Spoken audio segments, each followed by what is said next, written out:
Development from River State after the show Monday is that the governor, Sim Fubara, is saying that the lawmakers who were planning his impeachment will have to present a cogent reason because he would resist every unjustified approach.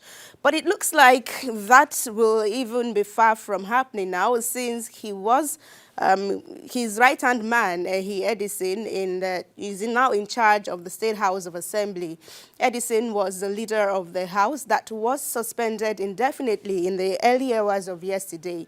Now he's not just coming back to the House, he's returned as the Speaker and suspended those who announced his suspension earlier in the day. Now, the state's Chief Judge, Justice Chibuzo Amadi, has also been asked to give way. Now, since their complex was burnt late Sunday, the lawmakers used one of the buildings in the government house in the state capital, that's in Port Harcourt, for the election that produced the new leadership. Let's see how this met netizens yesterday. Okay, so we meet another story now to say that the convener of the Pan-Niger Delta Forum, PANDEF, that's elder statesman Edwin Clark, has come hard on the FCT Minister Nyesom Wike over the crisis rocking Rivers State. Now, Chief Clark is advising the people of Rivers State to stand in solidarity with their governor, Sim Fubara, stressing that Wike's dictatorship has become unacceptable. He wants the President, Bola Ahmed Tinubu, to call Wike to order because he fears Wike is nearing the end of his political relevance so fast as he's been acting as a demigod. I think there's something might be wrong with the Minister of FCT, Nyesom Wike. He's very arrogant, and he believes that everybody must listen to him. Who is he? When was he? When did he become what he is now today? He governed River State for 8 years, solid years, as a dictator, as an emperor. Nobody talked to him. Nobody directed him. Nobody interfered with his government. He treated the river people as if they were just people who should listen to him and nothing more. The same Wike made himself an APC man, and he said he's still in PDP. What sort of person he is? We are watching to see what will be the end of the road for this man's political career. Meanwhile, an excerpt of the speech of a former governor of Ekiti State, Ayo Fayose, has made it online, where he is cautioning Fubara against standing shoulder to shoulder with Wike while praying for grace for the sitting governor to carry through his administration. My counsel is to you. God will help you. Don't see more than what you are supposed to see. The moment you want to see more than you are supposed to see, you begin to see spiritual. I know Wike. I know Wike. Now, if he say he will fight you, it's either you surrender or you look for that trouble to the end. God will not find you Wike's problem. All right, then. I think it's a good point to have some reactions. Exalted Crown says, Wike has too many enemies. It will be so easy for Sim to take over. Tyrants don't last long. Also in reaction, OK says, Fubara himself knows that River State people voted for him because of Wike's excellent performance in the state. I suggest he should be very careful not to challenge Wike, but I need peace in my dear state. Peace will definitely come.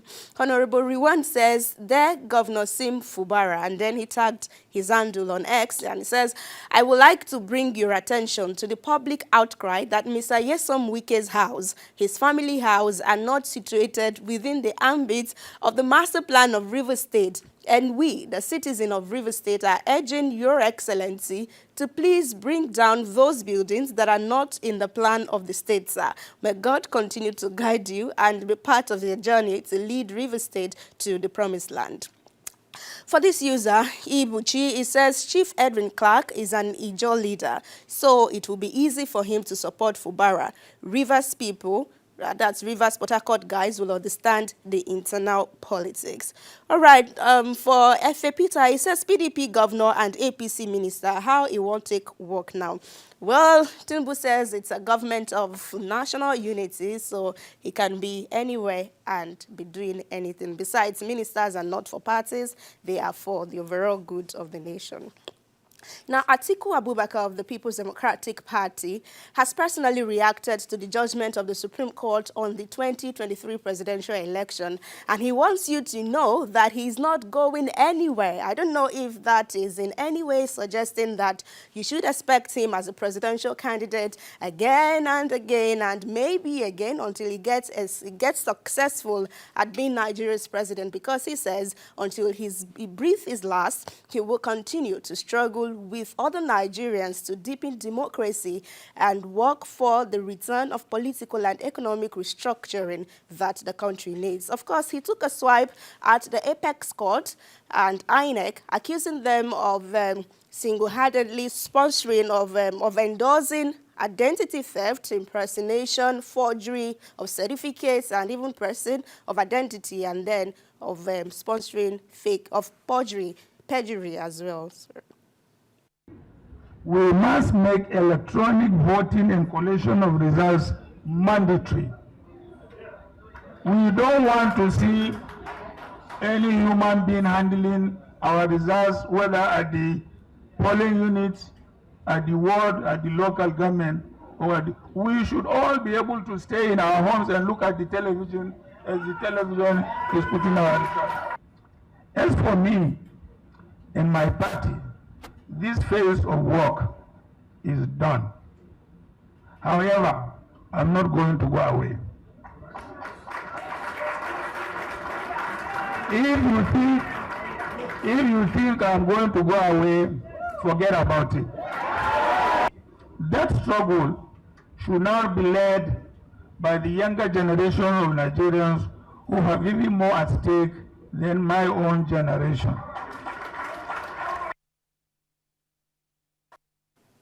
All right, let's have some reactions to this. OJ Kuku says salient points are made in this submission, especially regarding the voter apathy that would follow as a result of INEC's flagrant disobedience to their guidelines and the court that have usurped the mandate of the voters in electing their representatives. Hashtag Atiku World Press Conference.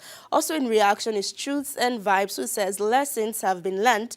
In your next political life, you will learn the hard way that stooping to conquer is still a winning war strategy. Are you remaining a national chairman was a card you played that backfired badly. If you had another chance, I know you will act differently. And also sharing thought is Philosopher King, who says by now we should refer to him as ex-president of Nigeria. However, overambition prevented him from succeeding OBJ, and a grave poll miscalculation halted his path to succeeding Goodluck Ebele Jonathan. In the years to come, his political failures will be studied by students of Nigerian politics, political history. And finally, this user says they should just give this man honorary president. That's kind of loud. He's also suggesting that we now make it 6 years, a tenure, and that's everything that you can do, not 4 years, and then you still have the 4-year chance to come back. So let's see how all of this development will play out and which of them the authorities will be taking seriously. So that's how we call it a day today on Kakaaki Social. Thank you so much for being a part of it. We'll continue again tomorrow. Good morning, ladies. Thank you, Rena. We hate to break it to you, but we wish we could talk, but we can't. Thank you so much. Have a lovely day. You too.